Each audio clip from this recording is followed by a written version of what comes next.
Hey, Am. How's it going, girl? So, I wonder, do you remember when I used to call you Emster? I still call you Emster all the time in my own mind. How are you doing?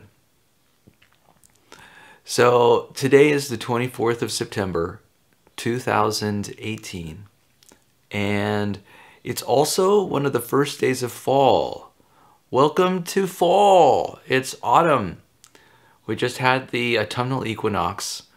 I think that happened maybe the 22nd of September.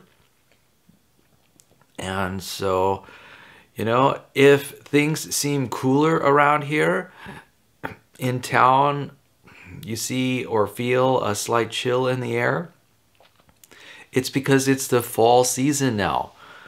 And you may be seeing leaves changing on deciduous trees around the area.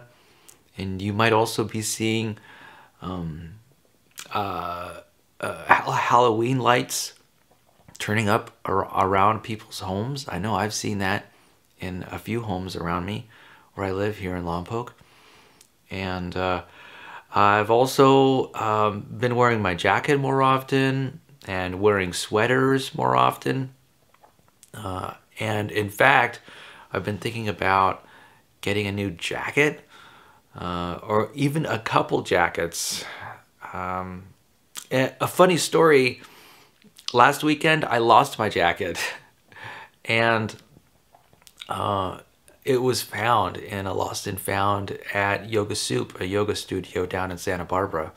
So essentially sometime this week I've got to make some time and travel down to Santa Barbara and get my coat, which I left in a yoga studio. So,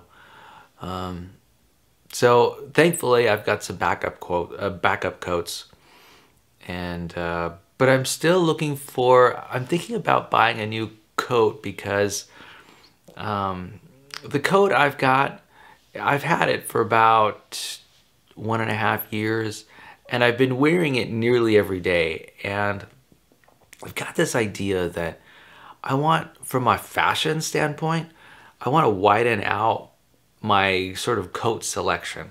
I want to buy at least one other coat that I can swap out with the coat I normally use, because I just want to be a little more versatile in my fashion, maybe be a little bit more expressive.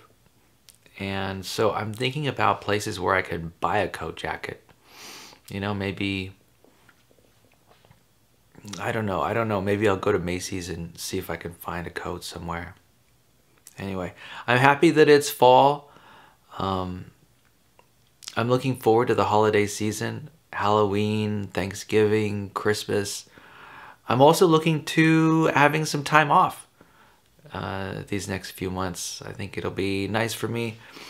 Right now, these days, my schedule is pretty hectic. I have basically decided that I don't have enough time to do everything that I want to do. It's true. I don't have enough time to do everything I want to do. Today, I've got so much to do. I don't know. I have no idea how I'm going to get it all done. And I think that I'm not going to be able to get it all done. I'm almost certain I won't be able to get it all done. What is it in people where we overschedule our lives?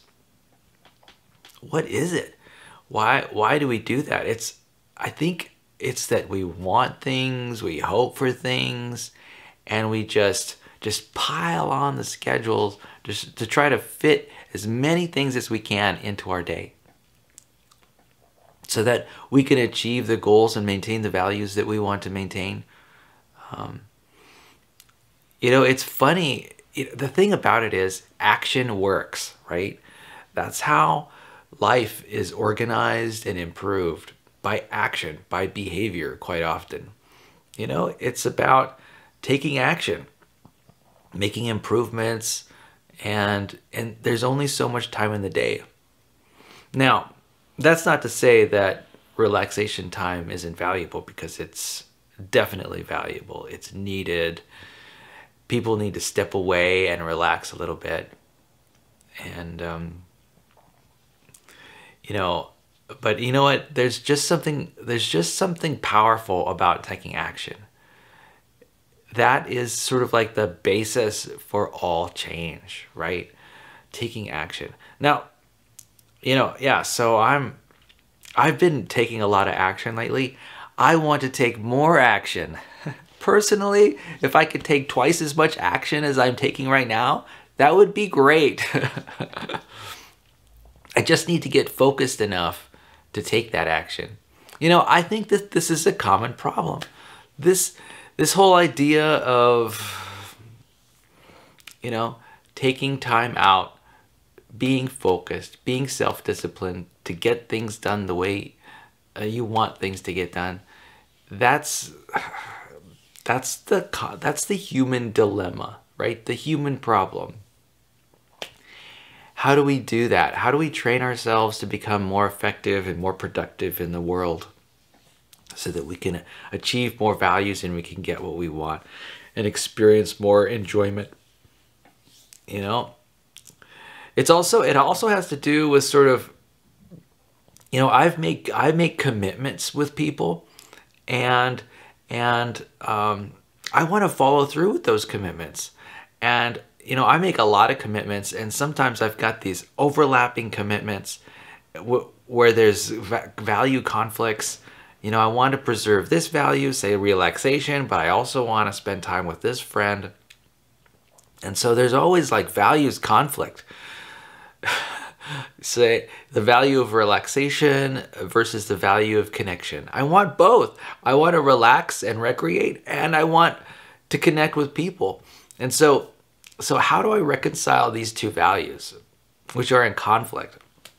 And how can I take action that's balanced so that I achieve that I maintain my circle of friends and at the same time maintain my personal life and its organization? Because I have standards, right? I've got standards for my level of organization. And, it's kind of funny how we all try to balance, my needs, the other person's needs, when we, negotiate what to do next. It's, we're all doing our best to juggle this thing we call life and have it turn out right. And what's great is that human beings even have the power to do this.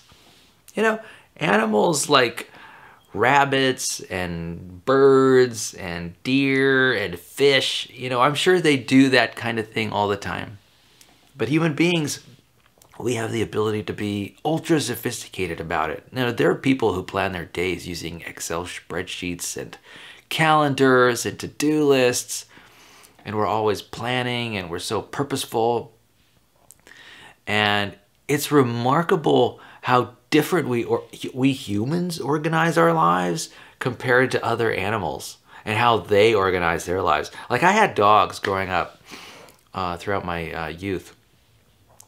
And, the dog was always in the moment. Always in the moment. And maybe the dog did some planning, but I'm not entirely sure what kind of planning that involved.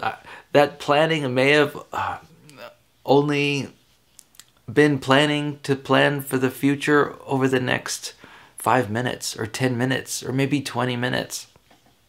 And that may be the extent of my dog's planning capability, about 20 minutes. And then forgotten. And as for memories, I think my dog had some significant memories, all memories throughout their childhood. But it was hard for me to tell. I really couldn't interpret from my dog's behavior about when my dog was tapping into memories. Now, I remember my dog at one time sleeping and having a dream. And the reason I know that is because while my dog was asleep, my dog was making movements, like he was running and jumping around in his sleep. I could imagine what was going on in his mind. No doubt he was telling himself a story in the form of a dream. And, all that is memory. And so, clearly my dog had some memory of the past, and he was, you know, sort of acting as a role in his dream, and he was, you know, playing or running in his sleep. And you know, it's just unknown, really, the extent to which his memory was a part of the dream.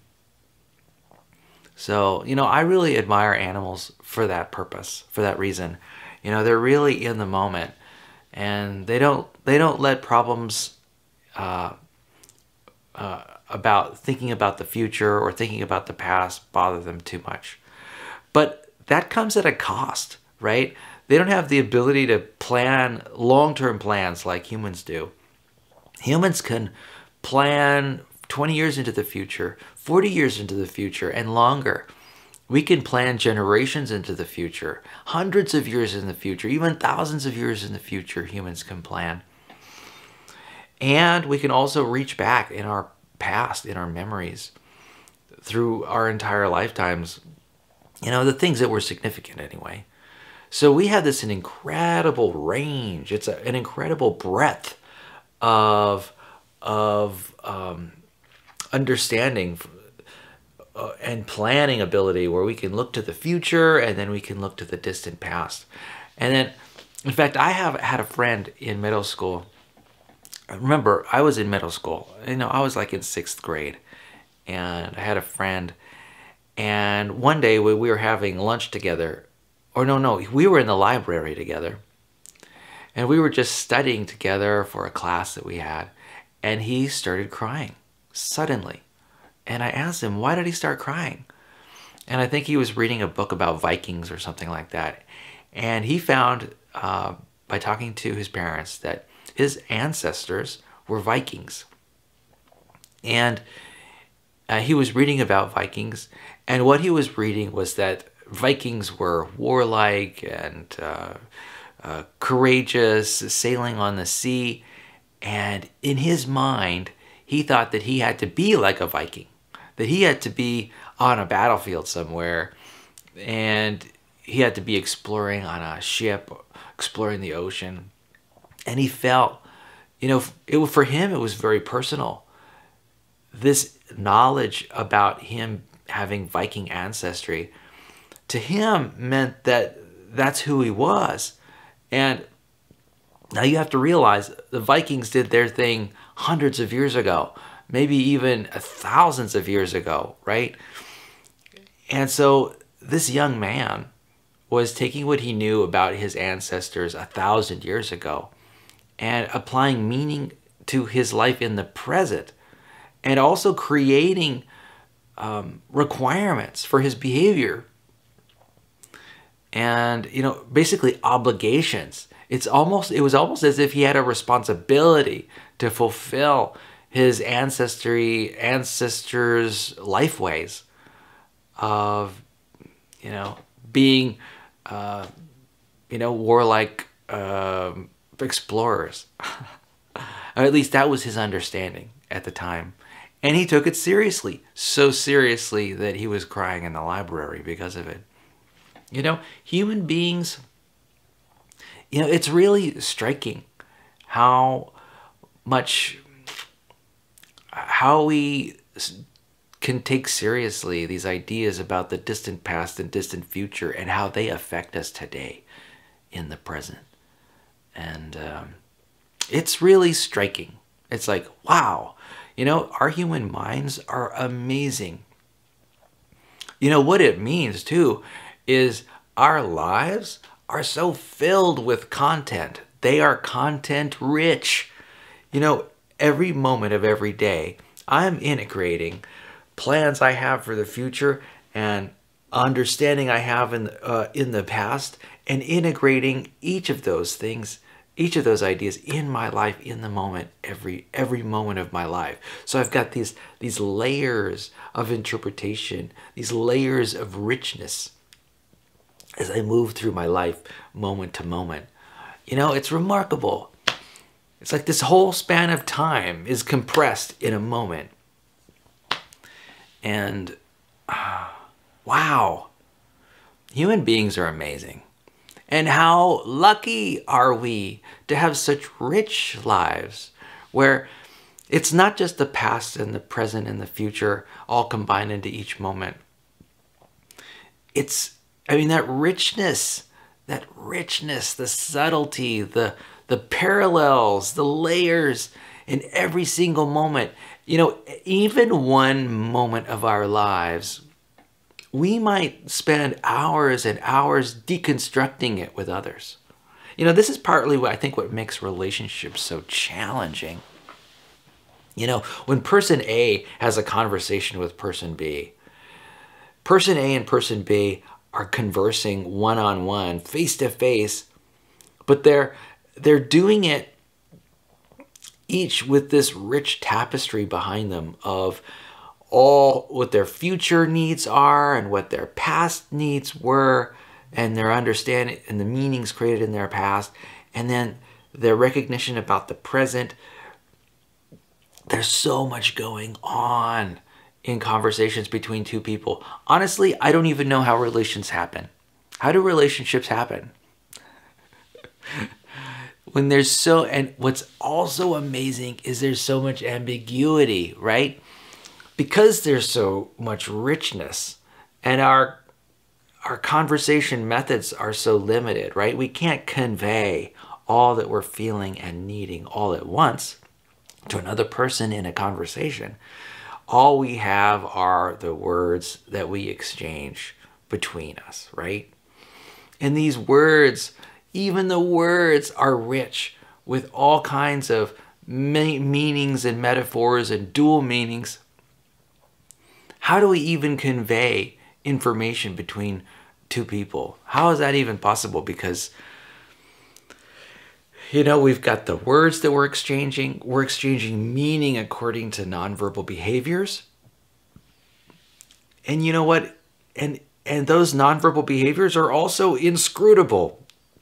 You know, I've heard stories, I've heard people talk about nonverbal behavior like, oh, if your arms are crossed, this means such and such. Or if someone's fiddling with their fingers or looking at their watch, that means something too.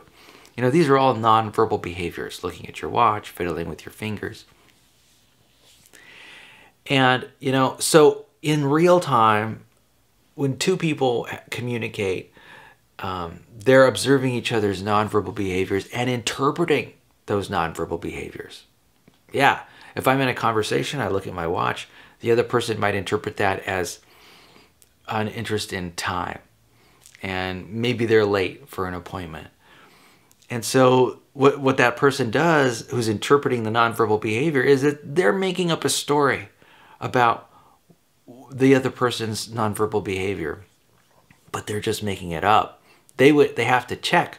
They have to do some reality checking to verify whether that interpretation is correct or not. But often there's no time, right? So we're in the midst of a conversation. Nonverbal behavior is flying between two people. That nonverbal behavior is not being checked out because there isn't time to do it. The same is true with words. We're throwing words between two people verbally, right? And there are multiple meanings to those words. And we're just in this fog of ambiguity about, and it's amazing too, even people like me, when I'm having a conversation with another person, I might say things, I might express things, and I am not even sure where I am. What meanings that I have in my own mind about something. I'm not sure what I think about something else. Yet I express those ideas to other people. Ideas that at a later point in time, I might change my mind on rather easily. Though I might convey them these ideas as if they were fixed in stone. And so there's so much ambiguity in human relationships. I honestly don't understand how we're able to maintain them. Hey, guess what? By and large, they are not maintained. Surprise! Surprise! I know. Life is so rich. We're conveying so much information, and it's so ambiguous. We never have time to check what the other person's meaning truly is. And that other person may not even know the meaning of their expressions themselves. You know, it's really no wonder that relationships just crumble. They just fall apart in our world. Yeah. You basically have to tolerate ambiguity in a relationship. Who knows? Who knows? There's never time to check. Everyone's so busy doing stuff. There's just never time to explore and get really certain about what something means. I know. And then meanings change, right? People change. People change their minds. Circumstances change. And so now let's say you've had a conversation with a person, say over a period of years, and you've got this sense of, oh yeah, this is what it means for us to be together, right? We're together and this is what it means, and it's fixed, right? We've made a commitment, right? And then guess what happens? Reality happens, and there's a split, right? Someone does something that wasn't anticipated by the other. So what now? Right? The meaning has changed. Meanings change all the time. You know, meanings change between people, like, oh, they're husband and wife, right? Or they're girlfriend and boyfriend. And what this means is that, you know, that we're going to act in these ways together with one another. And then what happens when it changes? Oh, we take things personally. These meanings change. You know, you said such and such. Oh no, you said that and that. And it's, you know, the change might have occurred just because out of necessity.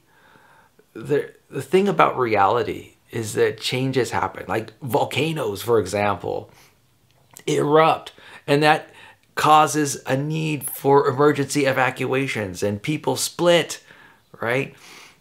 Or hurricanes happen, or there's economic upheavals. You know, we don't control life. We're often responding to it and trying to meet our needs. So, and then we end up taking it personally. Like, we basically end up, we make the situation, we interpret the situation as if we created it, or as if we were responsible for it. You know, this change of meaning happened because I did this, right? I know, hey, I know, I did this. This created the meaning. And so I'm to blame, right? I'm responsible. And that is not always the case. You know, quite often things happen for no reason at all. I mean, why does an earthquake happen? You know, why does a house burn down? You know, often it's some unintentional person knocked over a candle. Maybe the wind blew the curtain into the candle flame. And that was the story. That's how it started. Yeah. It's so funny how life comes together. It's so complicated. This clockwork-like life that we have. It's just so rich, so complex, so ever-changing. And us poor humans are left to figure out what's going on. We're left picking up the pieces, trying to sort it out, and we can't because there's just so much ambiguity. Who knows? Who knows why that person did what they did? Who knows why they made the decisions they made? Who knows? Who knows? There's so much. All that is expressed is ambiguous, and there is also a lot that is unexpressed, creating more ambiguity. And here's the thing, right?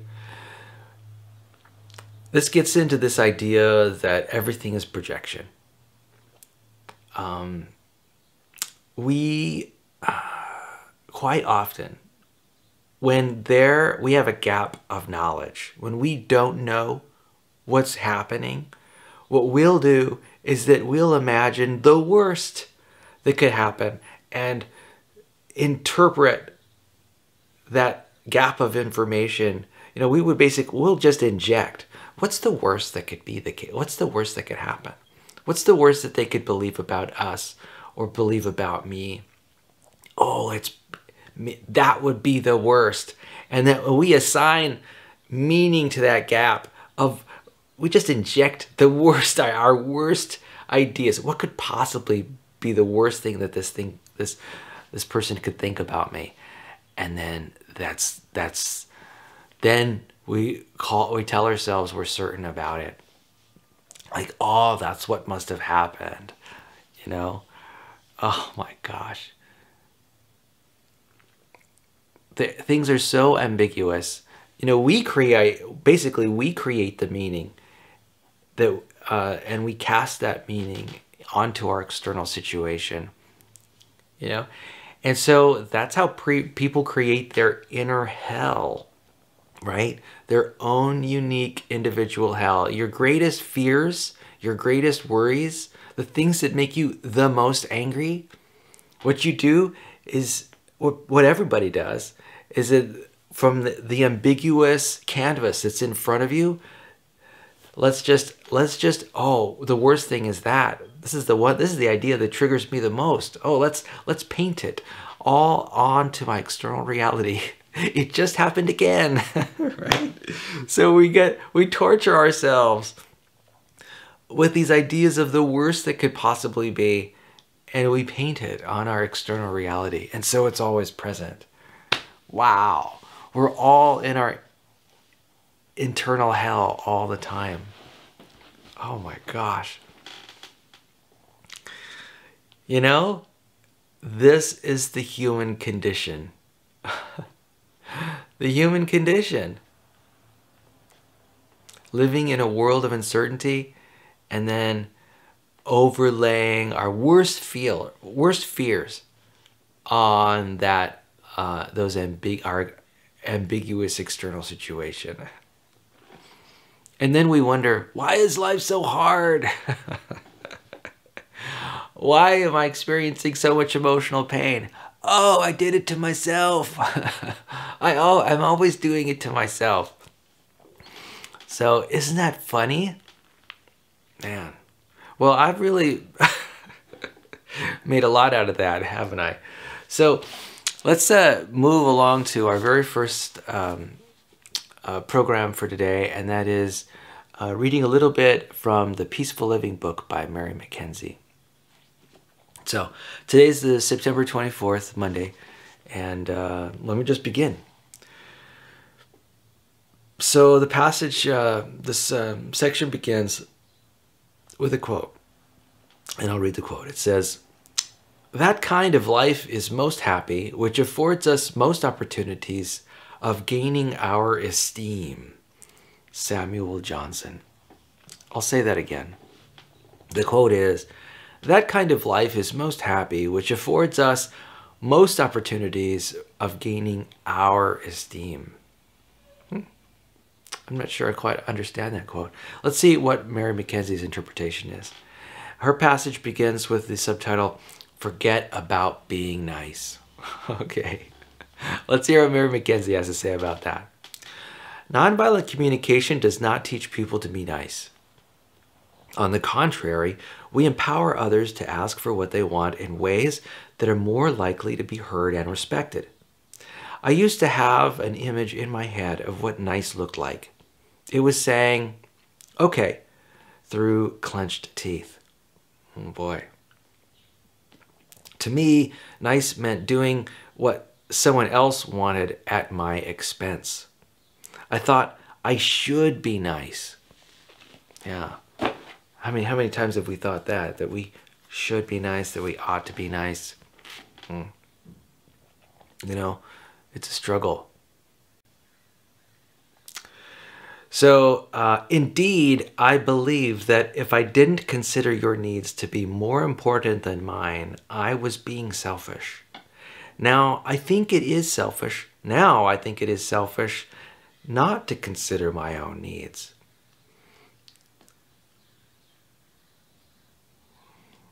I'm not sure I understand that. If I do not value myself, I do not value my relationships.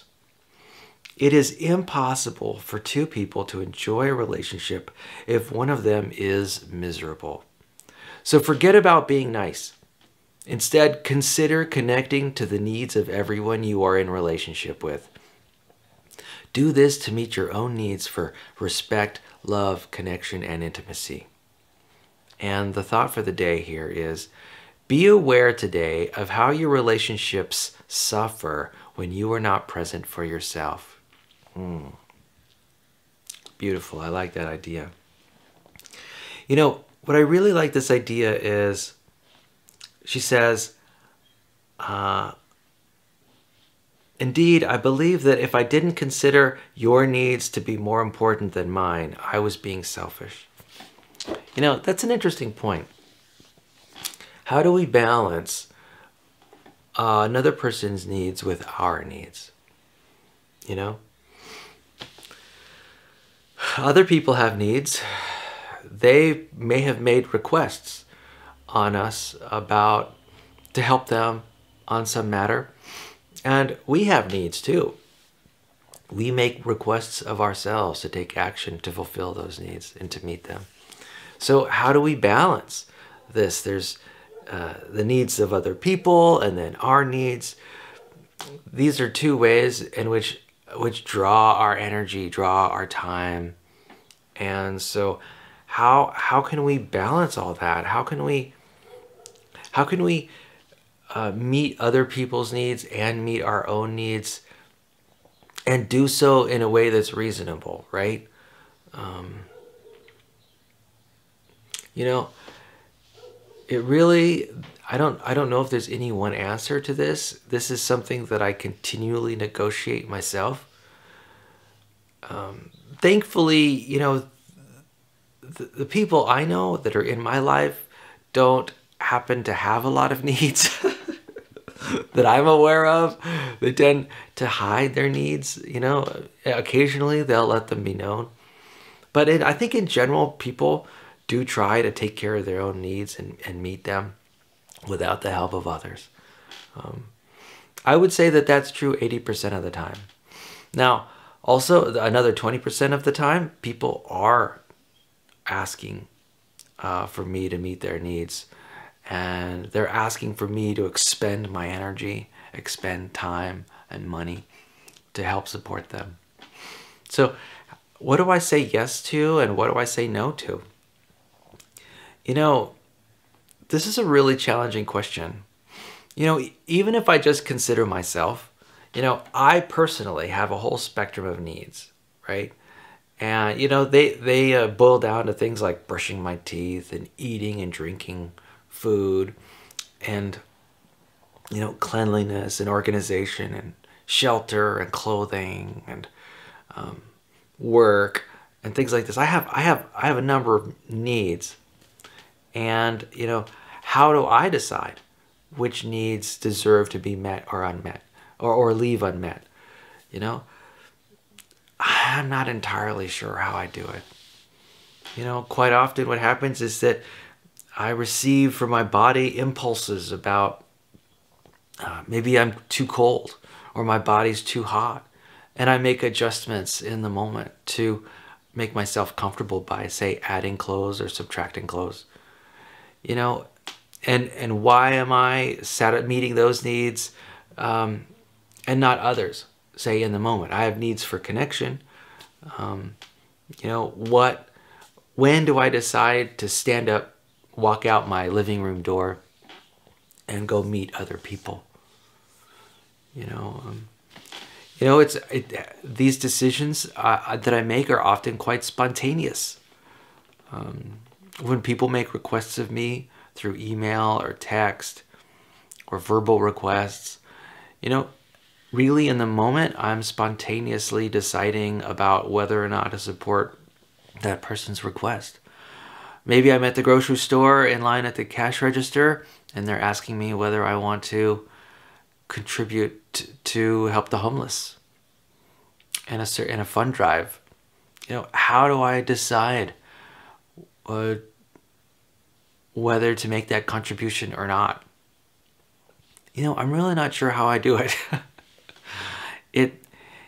It's a decision. It's often a snap decision that I make in the moment. It's a yes or a no quite often. Yes, I will, and no, I won't.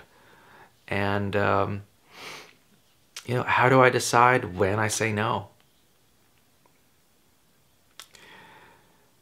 I'm not sure really how I do it. I've been doing it for a long time, and so far my world has not collapsed around me.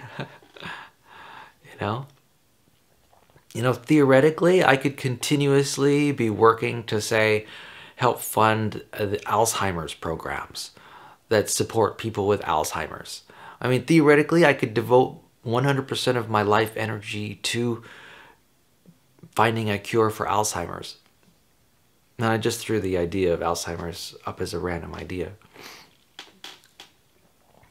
How do I decide to what extent I devote my time and energy to helping people with Alzheimer's and helping create a cure for Alzheimer's? I'm not sure how I do it. It's kind of a balancing act, and there are certain habits of mind that I follow through with. These are habits of mind that I've developed since childhood, as I was raised by my parents. And I do them so automatically now that I'm almost practically unaware of the decisions that I make. So far it's been keeping me alive, and I'm relatively happy, relatively healthy, relatively organized, and my life is relatively put together. So these decisions are working. I'm saying yes just about as often as I ought to say yes, and I'm saying no just about as often as I ought to say no. And I'm relatively happy. And so anyway, what else is going on here? She says that if I do not value myself, I do not value my relationships. It is impossible for two people to enjoy a relationship if one of them is miserable. Oh, yeah, that's for sure. Yeah. That's right. Yeah. It is impossible for two people or for a person to enjoy a relationship if the other person is miserable. Yeah, that, when a person is miserable, it's hard to sort of live an enjoyable life around that person. Because, well, first of all, there's this compassion for another person's emotional pain. If I'm around a person who's continuously in emotional pain, I am feeling what they're feeling. Recently scientists have found that there are things in our brain called mirror neurons, where we're able to sort of be in synchrony with another person, with their thoughts and ideas, because we match through rapport, we match their feelings and needs. And we have a certain set of neurons that sort of resonate with each other when we're near each other, where we can share a common experience. Now, I'm not sure how deep this neurological connection is, but it no doubt is one of the sources of compassion and empathy that we experience in our lives. And it's powerful. These mirror neurons are very powerful. I don't know if you've ever gone to a movie theater. I'm sure you have. You go to a movie theater, you sit down in a chair, and you watch a drama, right? The characters in the drama are going through these amazing throes of emotion, right? And you're brought along with them. The reality, though, is that you're just looking at a picture cast by a projector on a screen. in a dark room and you're sitting down, how can it be that you're having these strong, powerful emotional reactions as you sort of commiserate with the actors going through their trials and tribulations? How can it be that you're just observing an image of light on the screen and you're being so strongly emotionally affected? You know, it must be these mirror neurons, at least in part, creating these emotional responses in your body. You know, people pay a lot of money to see movies. You know, it's not unusual for them to spend $10 or $15 for 2 hours of entertainment in a movie theater, where people are literally being moved by the directors and actors' talents and skills in sort of manipulating these mirror neurons, right? Manipulating your perceptions and impressions and understandings about the world through media like movies and music and acting, costume design and landscape and photography. You know, these art forms are very eliciting, right? They elicit our emotions, they trigger our emotions, and it's a very powerful experience. It's just like living life, although when you're watching a movie, you're literally sitting in the dark, often by yourself, sometimes by yourself, and paying no attention to little else than what's happening on the screen. You know, there's power in these mirror neurons. It's really the power of relating to another person. And it's happening just in a concrete room, in a dark concrete room with a projector in it. So, yeah, it's hard to be around people that are, well, experiencing a lot of emotional pain because you're coming along for the ride. That's right. You know, we each affect one another. And what's going on in one person's mind might very well find its way into my mind through these mirror neurons, through conveying through compassion and empathy. These things are just this is just a psychological reality. You know, we sort of take on the attitudes of people who are nearby. Anyway, that's that. Anyway, Emily, I just want to say how much of a pleasure it was for you to spend some time with me today.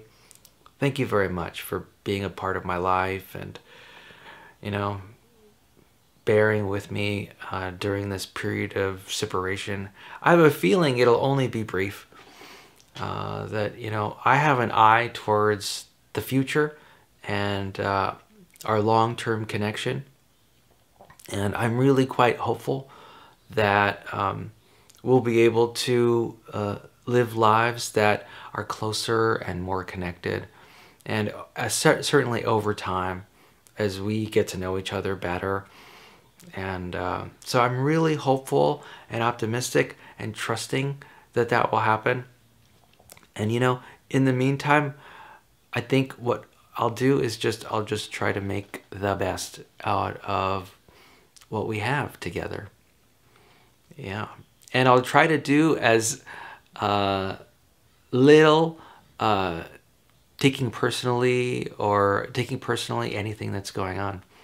And so, you know, I want you to know that I'm there for you and that I support you, and that nearly every decision I make with the knowledge in the back of my head that, you know, I'm doing whatever I'm doing and expending my energy in ways that are conducive to sort of cementing our relationship and affirming the goodwill between us. And that, you know, for me, our relationship is about connection. It's about a heart-to-heart connection. It's about a mutual understanding. It's about, you know, a mutual contribution. And you know, I'm here to be a part of that and a part of your life.